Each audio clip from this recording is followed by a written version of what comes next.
It's my pleasure to introduce you Jonathan Cagan for our keynote session today.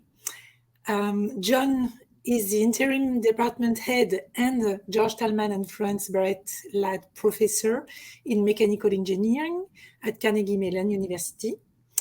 Researching engineering design, automation, and methods, John merges artificial intelligence, machine learning, and optimization methods with cognitive science problem solving.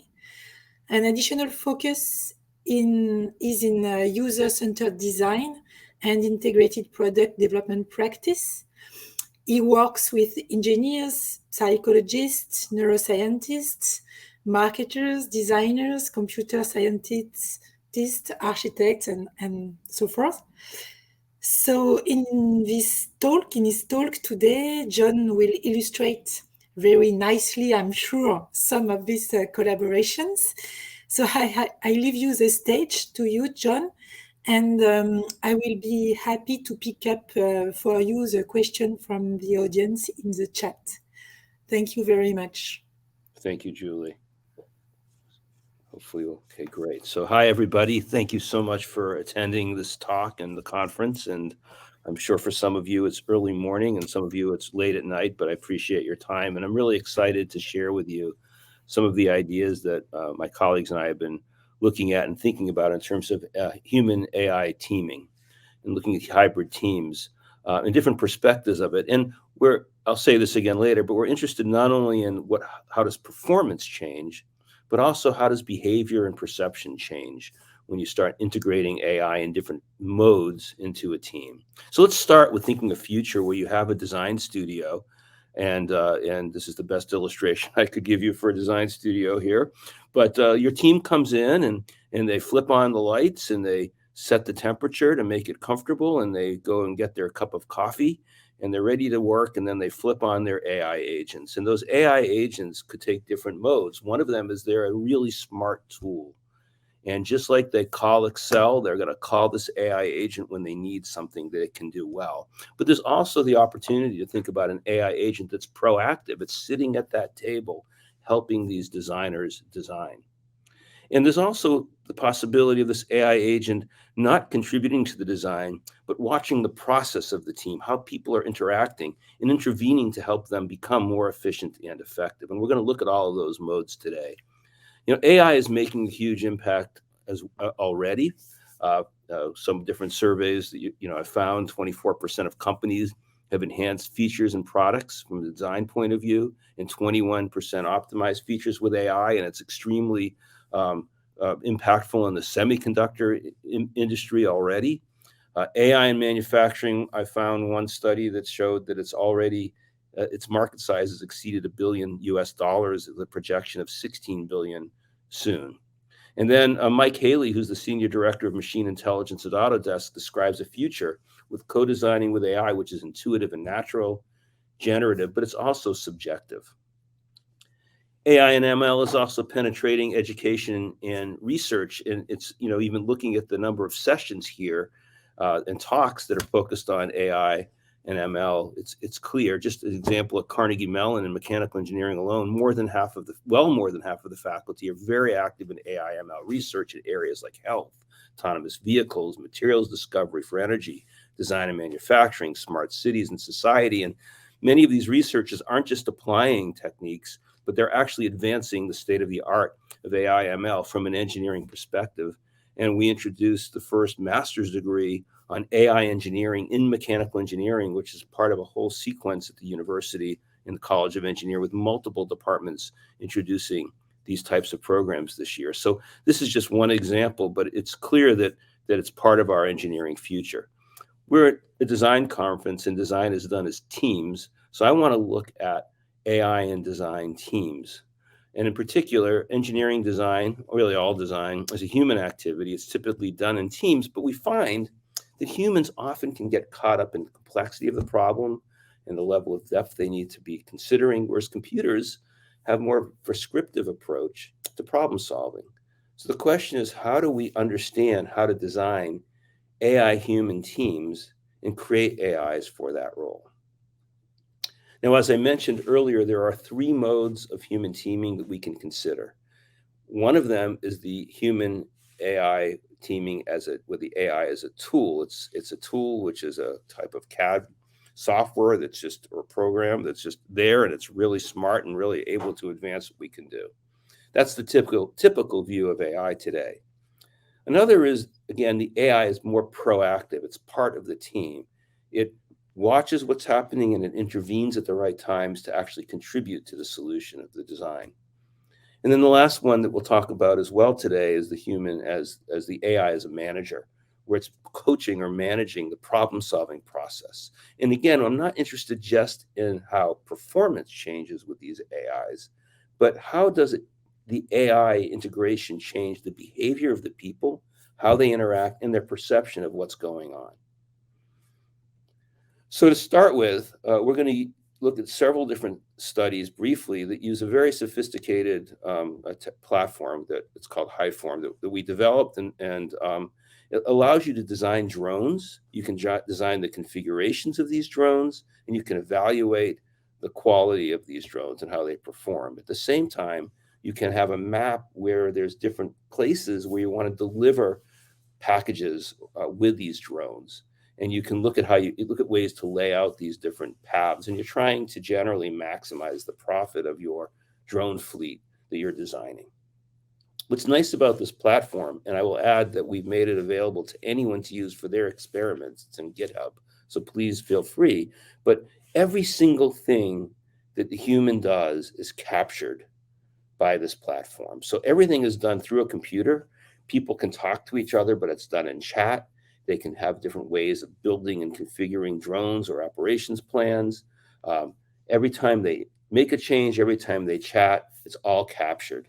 And the platform itself allows us to dynamically make changes to the situation for the experiment. So we have typically in this platform people that are designing, specialists that are designing the drones.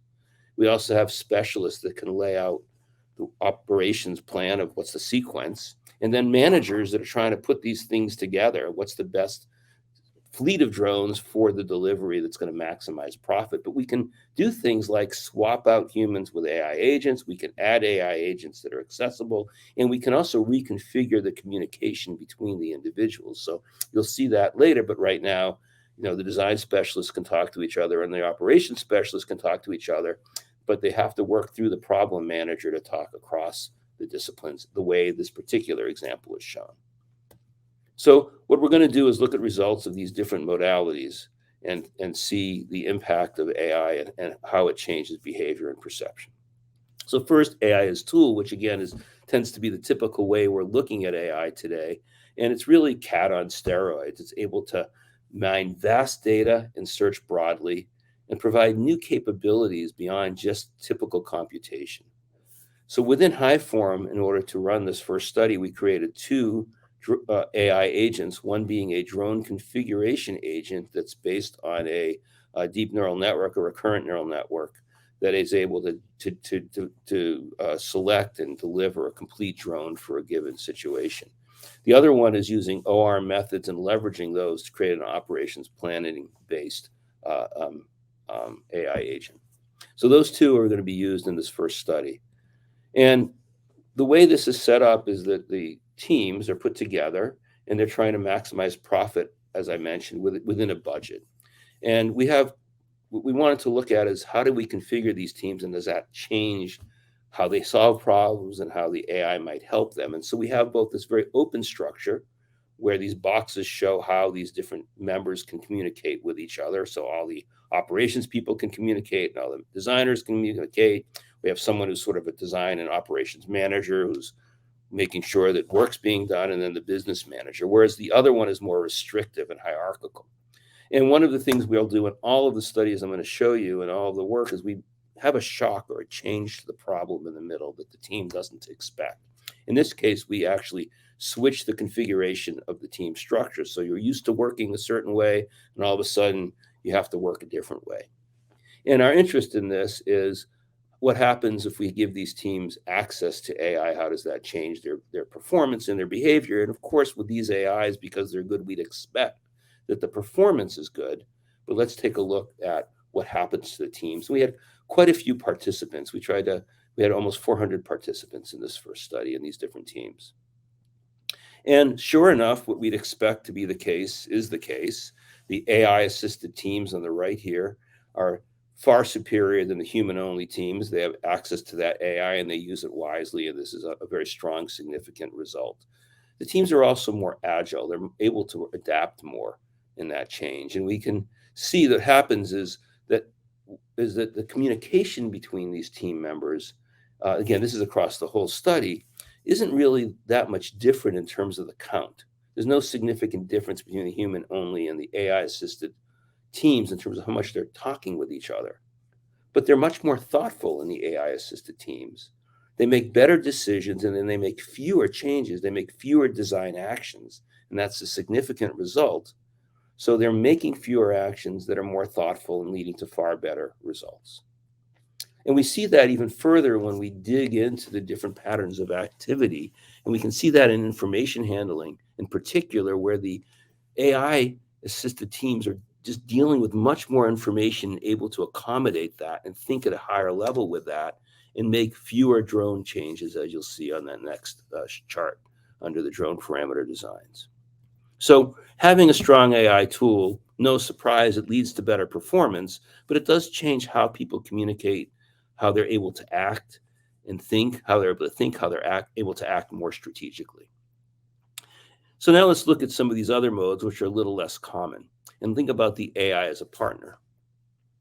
So what happens if we were to take a team and replace a human with a proactive AI that's able to look at the situation and make decisions about what changes should be made and contribute those to this team?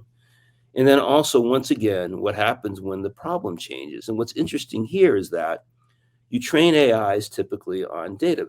And that data that we've trained our AI on here is the data that you've already seen. So we have prior data that it's able to train on. And these are new AI bots, not the ones I showed you earlier, but these AI bots are actually the participants that are designing. And they're trained, though, on prior data. But we made some significant changes to the problem halfway where the AI was not trained on that type of a problem. And I'll show you that in a minute. So, the AI works very effectively when the problem conforms to its representation, but it's going to struggle, we would think, when it falls outside of that reputation. At the same time, humans work slower than the AI, but they're effective at representing and responding to these changes in dynamic representations of the problem. So the question is, how will the hybrid teams work in these different situations, leveraging the relationship between the AI and human? Now, going into this, we felt that this problem was set up beautifully for that first session where the AI was trained. That team is just going to do fantastic. And then the second session, when the AI wasn't trained on that problem, it's going to struggle, and we would expect to see that. But the results were somewhat surprising. So first of all, let's talk about these changes. Again, there's a budget.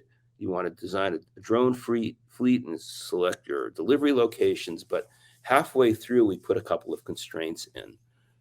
In terms of the operations planning, we put a no-fly zone in. So you can't get from one point to the other because you're not allowed to fly through that. How do you adapt to that obstacle? And at the same time, in terms of the drone itself, we limited the size of the drone so it could fit in and out of a hangar. And that would limit, again, the size that the team could create. So we had a team where we had 2 design specialists, 2 operations specialists, and a problem manager working between these 2 sets of designers, and they tried to find the best overall plan to deliver. But then what we did is we took away some human resources. We replaced an operations specialist and a design specialist with a new bot that was designed only to be able to help with that function. And so now we only have 3 people, and they're going to probably depend on this AI in some way to be able to accommodate that change and make a difference. Now, of course, people were either in one condition or the other. And we had, I think about 100 people. I'm sorry, I'm bouncing around here in this study. So we had proactive AIs and reactive AI interactions. And what that means is the AI was constantly looking at the performance of the evolution of their designs. And at any time, the human could ping them for information. But at certain points along the way, based on its ability to process the data, it made decisions of what it thought should be a contribution to the solving, and it added that to the team for consideration. And so the way that this worked in a sense, at a high level, was it sensed the information, what's going on in the chat in particular. It processed that information by looking at the text and looking at different attributes of text. And then based on that situation and a trade space, it was able to project where the next design it thought should lie.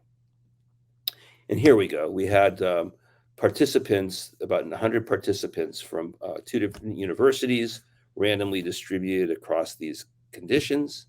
And when we looked at the results, they were a bit surprising. First of all, overall, there was no real difference in performance with the human and hybrid team. Replacing 2 humans with those AIs, we ended up with essentially overall the same results. And when we look at the 2 different problem-solving sessions on the right here, though, what we find is, again, no real difference in performance. So even though you see a little trend going with the human teams doing a little bit better and the AI teams maybe looking like they're doing a little worse, there's no statistical difference between them. And so those teams with that AI that was not trained on the session were able to adapt nicely still to that change in the problem halfway. That was a bit surprising to us and encouraging. And if we break that apart a little bit, we can see more into the team behavior. If we look at team communication, that the human-only teams with that change had to talk more with each other, but not as significant a difference as the AI team, hybrid teams, where the humans had to spend a lot more time interacting with both each other and the AI and had to work harder. And we can really look at that when we look only at the hybrid team. In the first session, there's a sort of even distribution of querying and talking with the AI and the humans. But after that change, they had to spend a lot more time communicating, and a much higher significant percentage of that was spent interacting with the AI and trying to get information from it. At the same time, there was actually no real difference in terms of the number of actions that either teams took before or after. So having the AI as a proactive partner enabled equivalent performance. And even in the situations where the AI was not as effective, the team really compensated for the AI handicaps, and they had to work harder. As a matter of fact, I'm not going through all of the details right now, but if you look at the problem managers, they worked really, really hard trying to navigate between these the 2 different operations, the operations people and the design of drone people, so that they could try to navigate this situation. So they had to work harder, but they were able to work together and compensate. This last one is, I think, extremely exciting to me, and maybe a new concept, which is the notion of the AI as a manager or a coach. So if you consider the design process, and managers typically are managing the design itself, the question is, what would happen if you looked at the process of how people are interacting and managed that and tried to nudge the team to improve that process? If you did that with a human, would it make a difference? And if it does make a difference, can we actually create an AI bot or an AI agent that can do the same thing, that can manage a human team in real time? I guess the answer is yes, or I wouldn't be showing you, but let's take a look. So we did a study where we had 5 designers working on a conceptual design problem. And this is work that Josh Geary did. He presented a paper yesterday on some of this. But in this earlier work that he did, he had 5 people that were designing a concept. And once again, we had changes throughout, because we like to make changes in problems and see how people adapt and react. And then we took away a resource once again. We took away a designer, and we replaced that designer with a manager. This was a human manager who was trained not to solve the problem, but to watch the communications and interactions. And if people got stuck, or they weren't communicating, or they were going astray, to nudge them with a predefined set of interventions to see if it would improve their process. And the results were really amazing in that those managed teams far outperformed the unmanaged teams in this problem. You can see this on the left in the blue. And so not only did they produce significantly better designs, but it turns out they had each member had more contributions, and they had a higher similarity in terms of the communications amongst their discourse by analyzing the language that they used. And this was done, in this case, by recording the conversations and analyzing them later. So, wow, managing the process is a huge effect. Is it possible to do that computationally, to have an AI agent do that? So that's the question. And what we did is created an AI agent that we'll show you in a minute. And it takes real-time data, and it's a data-driven approach based on training or comparisons to prior data, which is the earlier data that I showed you. And then we did a study with about 200 people in high form, where they either had a human manager or an AI manager. And once again, halfway through, we changed the problem and wanted to see if that changed the performance. First question is, could we even do this? Which to me was a big question. And then, given that the AI was once again trained on that first problem, what would happen in that second problem, that second change? So we have a very similar layout as what I showed you before, with a problem manager and then the specialists that either design drones or design the planning of how you're going to deliver these packages. The two specialists can talk to each other, but not each other, not across the way. They can only talk through the problem manager. And then we have a process manager, and that process manager is either a human or AI, and it's watching the process and has a set language or set of actions that it can take to intervene. It's one-way communication. The team can talk to the manager, but the manager can talk to the team. And so this is an interesting slide, maybe busy for you, but this is how the AI works. It basically takes in real time, actions that are happening, then communication frequency, how much people are talking to each other and who's talking to each other, and what that communication is, and processing that with some NLP. And then it has prior data that from the first study I showed you, that looks at the performance of the best performing teams, and it's able to track how this team is doing in comparison to those better teams from before. And if it starts to deviate, it can make a decision to intervene. And it has a preset list of 12 possible interventions, plus the ability to not intervene at all. And so, for example, looking at actions, maybe it's finding that the drone design team isn't really trying to evaluate their designs much. They're just kind of doing their own thing. And it might say, hey, drone design team, I'd recommend evaluating and submitting your current design and starting fresh.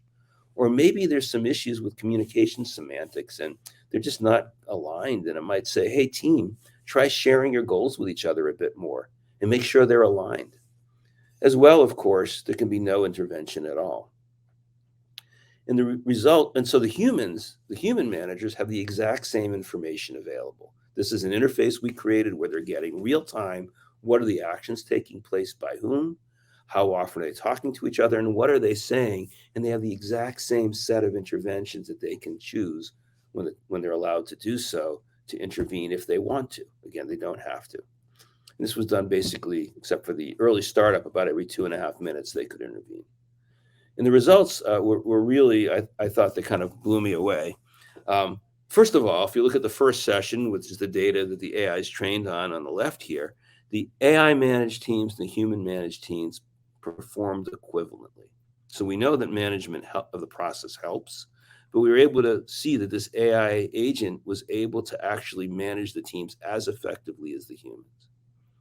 But after that session change, where we didn't make a profound difference, but we did change many of the parameters, which changes the types of solutions you can find in terms of drone costs and weights of packages, et cetera. Not only did and again, here we didn't think the AI managed teams would necessarily perform as well because it wasn't trained on that particular data. But it's a big struggle to have a team adapt. And what we find is not only did the AI managed teams perform as well as the human managed teams, but they actually performed marginally better in that second session. And when we look at how the different interventions took place, it was really interesting in that there's certainly the option not to intervene. And we could see that the humans actually didn't intervene a little bit more than the AI agents. But if we remove that and then look at the distribution of the types of communications or interventions being action or communications, they were essentially equivalent. The AI and humans managers both chose the same kinds of interventions. At the same time, there were some differences. The AI managers actually had more interventions than the humans. It focused the interventions more at a team level than the individual level.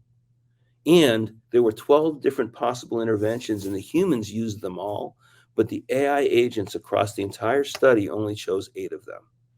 So somehow or other, they had equivalent performance, but they did so, or maybe this is where the difference lies, that after the change, the AI was a little bit better than the humans, but there were some differences of how it focused its interventions.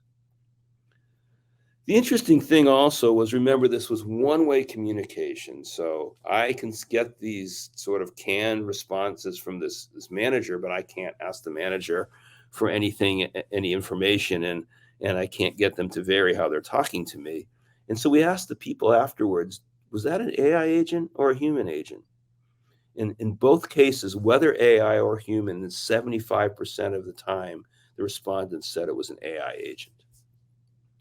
Okay, so putting resources into a process manager does improve problem solving, and we can create real-time AI agents that are able to perform as well as, or even marginally better than human managers. And the participants in other parts of this data that we or study, they found the AI manager was equally relevant and helpful, and they actually believe the AI agent to be just as sensitive to the needs of the team. Now, again, they didn't know; they just were asked about the manager, not the AI versus human. But this was the interesting aspect, is that they still found this AI equally sensitive to the needs of the team. So clearly, AI has an exciting future as a tool, and as a partner, and as a manager. But there are also some words of caution to consider. And so I'm going to do this, I guess, pretty quickly, because I want to be able to get some questions. But we did I want to show you 2 different things very quickly. We're going to look at trust design or bridge design. And we created a deep learning convolutional neural network that was able to take data of people solving trusses and learn over them, and based on prior states, predict what the next state should be.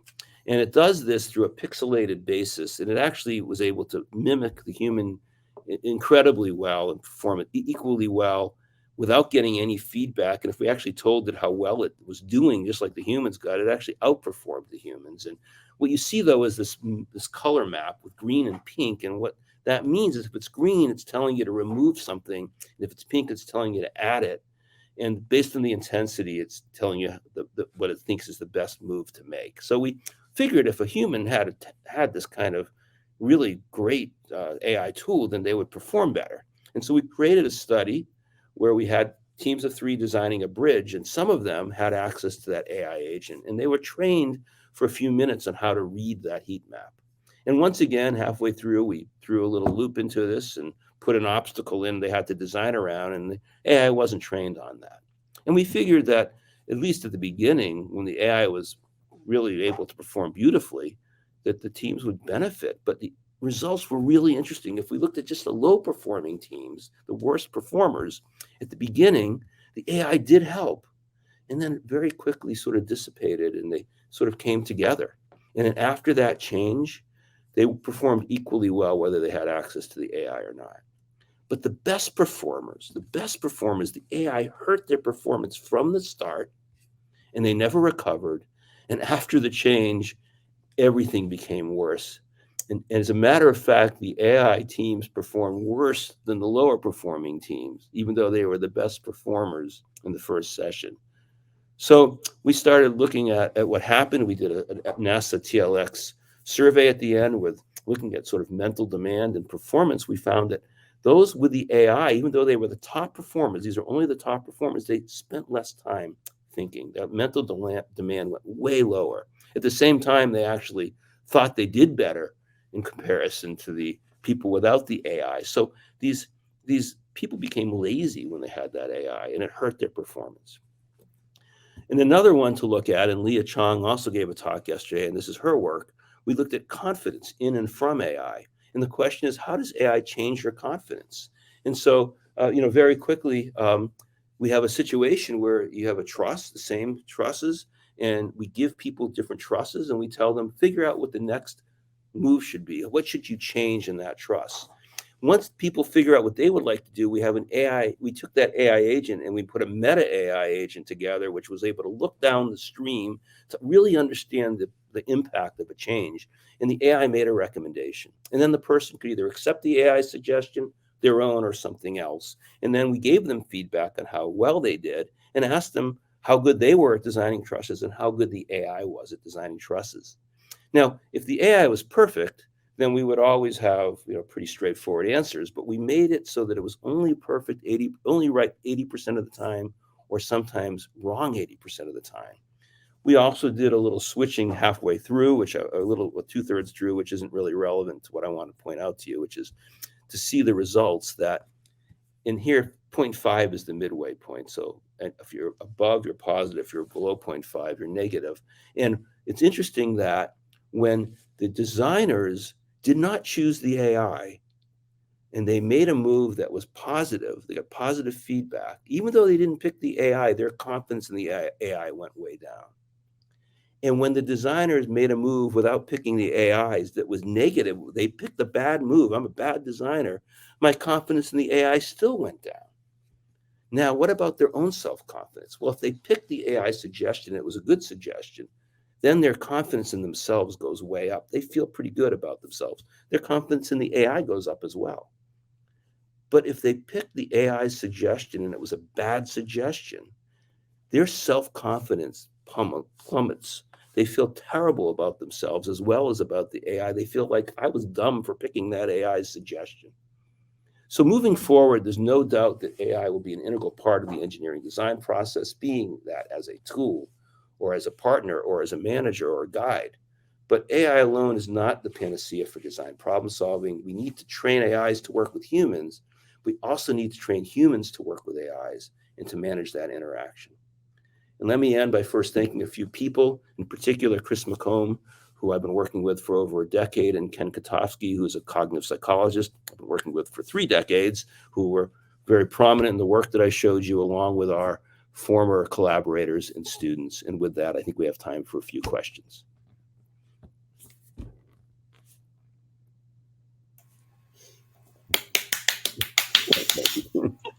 Thank you so much, John. It was really very interesting.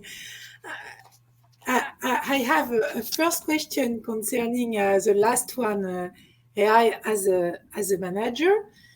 And so you explained in the last part of your speech reaction about from different teams, but I was wondering if you did encounter any obstacles from team members when they received advice from the platform, in particular concerning AI as manager. Sorry, the last part of your question, please repeat yourself? When AI as a manager gives the design team advice, as right. You show in your slides, you should more interact also. How people from the team react, such as, who are you to tell me this, or I don't know. Well, that's a great question. First of all, they don't have to do what they're suggested. That's up to them. This is none of what I showed you today is it enforced upon the human to take the AI's advice. We actually have some data, and I don't have it in front of me. I'm not going to remember it on top of my head about how often they did it. They did take the advice, but it was quite frequently in general. But they didn't always take the advice, so they had to decide it was right for them. But again, it was pretty frequent that they did take that advice. So they didn't have to do it. And so the reaction wasn't necessarily "how dare you," but it was a matter of whether they wanted to take that on. Okay, thank you. We have many questions. First one from Daniela. Many thanks for an interesting presentation. John, I'd argue that one of the main reasons for sub-optimized solutions in design is a bounded rationality of designers driven by cognitive ability, time constraint, and imperfect information. Considering that even well-performing teams are prone to bounded rationality, how to train AI to minimize bounded rationality and therefore lead to significantly better decisions? Wow. Let me parse this question. So, so how to train AI to minimize bounded rationality? Right. So that's it's a really good question, and actually, we have some ongoing research of how one should train humans to work with AI. I think your point is important in that you're not people don't optimize their solutions, right? That's the whole point of the idea behind bounded rationality. They go to a satisficing solution or one that is good enough, and we're going to find that in design because it's very hard to optimize a solution if it's a complex problem. I think there's two things we need to think about in terms of training use of AIs. And I think that's what this last piece with looking at confidence even pointed out. And that is, as we get to be having more and more complex AIs and complex problems, they're not going to be perfect. And people have this assumption that many people may have the assumption that, well, it's an artificial intelligence, it must be right. And so I think part of that is training people to be able to recognize that they have to still know the fundamentals and be thoughtful. And then I guess I'm old, but I remember I was working in industry when finite elements started to become into play in industry. And that was something that I was doing. I was a finite element hacker almost 40 years ago, 35 years ago. And there were a few, there was a person near me who just wasn't that bright, I have to say. And he had this really cool new tool that gave him pretty pictures, and he just would arbitrarily put things in and look at the pictures and say, okay, here's our result. And I think the same thing jumping here is that you still have to have an understanding of what it takes to make a drone or what it takes to design a truss. Otherwise, you can't interpret and think about whether the result is a good one, or think about the times you've used your Apple or Google Maps and it brought you to the wrong place because you didn't think about, is it bringing me to the right place? So I hope I answered your question. Thank you. We've got a question from Christian Weber. He wanted to applaud you also, but he couldn't find the button. But his question is, would the results be the same with experienced designers and planners instead of students? Yeah.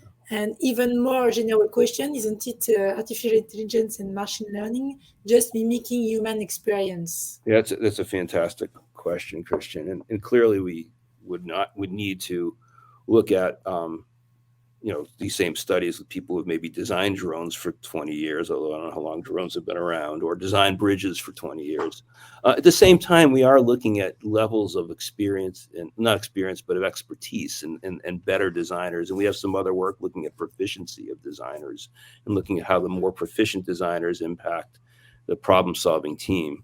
So I think it's a good point. I think we've looked at that at a level with the work and in terms of differentiating the better performers, but not bringing the true experts in.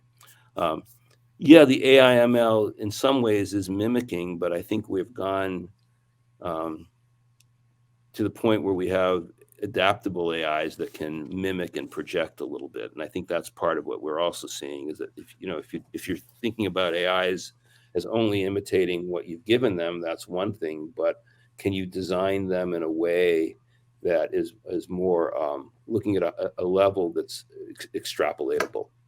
And if you can do that, which I think certainly we saw that with a manager and even the partner a bit, then you can broaden the application. Now, if you're going to ask me if I can take my drone manager and apply it to designing a new futon, a new bed, well, I don't know. I mean, I think that's a question. How broad, can it apply to any configuration design problem? We haven't checked that yet, but my guess is it's broader than just trusses or drones, but yet you'd have to still provide it the language to allow it to have that broader application. So there's going to have to be certainly some human intervention in terms of setting that up. Thank you. We have another question from James relative to the impact of AI on design team. Will we be able to determine what the right composition of team is for a design problem? So how might we describe a design problem in order to determine the appropriate composition? Yeah, that's a great question.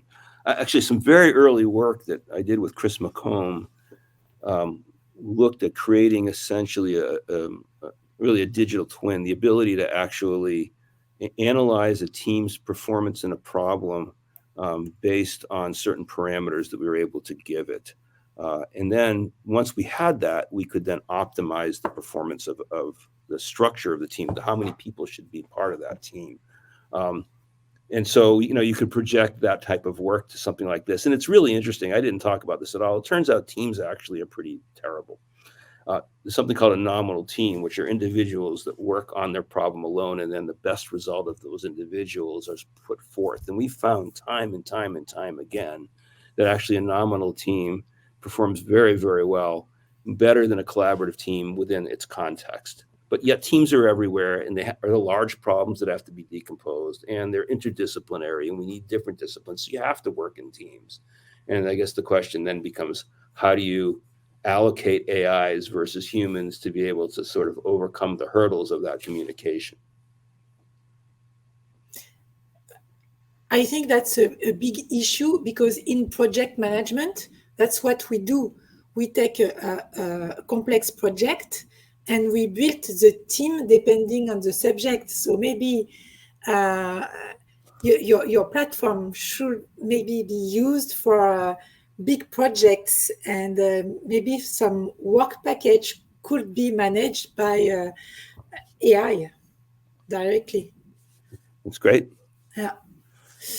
Another question from Grant. Very interesting talk. In actual teams, it seems that the process manager would interact and ask questions and respond based on the answers. How are we from replicating this in AI? Would you expect similar results? Yeah, great question, Grant. So even in the human study that we did, the human did not ask questions. It only sensed, it viewed, sensed, made a decision, and said, he actually didn't even say it, put down a card and said, why don't you try to talk to each other more often? Things like that. Now, in this the one AI interaction of the partner that I showed you, the AI can actually ask a few things to the humans, like some parameter information and preferences that the human has, preferences in particular, and the humans can ask the AI as well. So there was a bit of back and forth there. But in terms of the team management, yeah, that's a good question. What would happen if people start asking the team, the manager, for information? We really didn't want the managers to be contributing to any of the solution, however, which is why we made that a one-way interaction, even with the human. But that's a great question. In the same sense, direction, maybe is a question from Khadija. Can artificial intelligence and machine learning be trained with data from experienced and novice designers? What will be the likely result? Well, I think in all of these cases, we had better performing and worse performing individuals. And what we saw was that, at least if you think about that convolutional neural network that designed trusses, it actually performed really, really well, better than average. I don't necessarily know why, but it did. And then when we gave it feedback, which is the same feedback humans did, it outperformed the humans. So that really may be an issue of the better performers getting better results and therefore influencing the training. And I'm guessing if you had experienced and novice designers, I would wonder if, I can't say I've seen this, but I would wonder if the same thing would happen with those experienced designers may perform better and therefore have a higher influence in terms of what the network learns on. And maybe shortly, last question from Gaetano, concerning culture within the design team. The members of your design team share the same background. Would you expect different results if they had different backgrounds?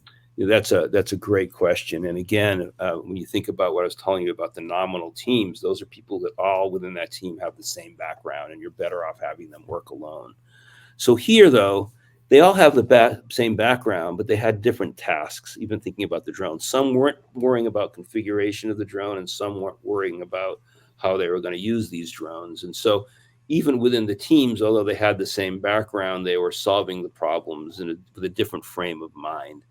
So I think that, we were able to take that account a bit, but I think, clearly it's because of different backgrounds that we need to have these different members of the teams.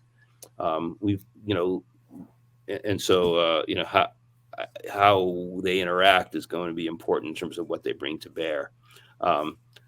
If you had industrial designers versus mechanical engineers versus civil engineers designing trusses, maybe they would have a different perspective, because one might look more at aesthetics and functionality if I were to project a sort of a stereotypical projection of those two disciplines. And that may lead to different types of output that we'd have to think about training the AI on.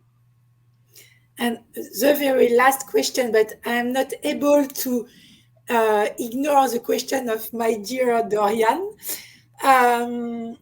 Good job, John. Besides domain language, how much the AI process manager could be problem independent? Besides domain language. Well, I think the process of how people interact, being able to sense whether they're stuck repeating themselves, whether they're in tangent from the similarity of what they're talking about to the problem, that's all generic. That nothing in there was based on drones. It was all looking at, again, the natural language comparisons and looking at latent semantic analysis and looking at comparisons of those vectors. And that would apply to any problem. So I think that's why those managers were able to adapt so well. I don't think they were problem specific, but clearly there's going to be some aspects that may be. So I think it's time now. You have other questions coming still, but we are asked to end here. Well, I would say that if anybody wants to reach out to me, please feel free. But thank you for your time. So we use AI as a tool today, but the interaction between us was great. So thank you to everyone. It was really interesting. And thank you to Tomislav, our helper for today. Thank you. Thank you very much, John. And I hope we'll meet each other together in 2 years in Kapstadt. Thank you. Bye. Bye.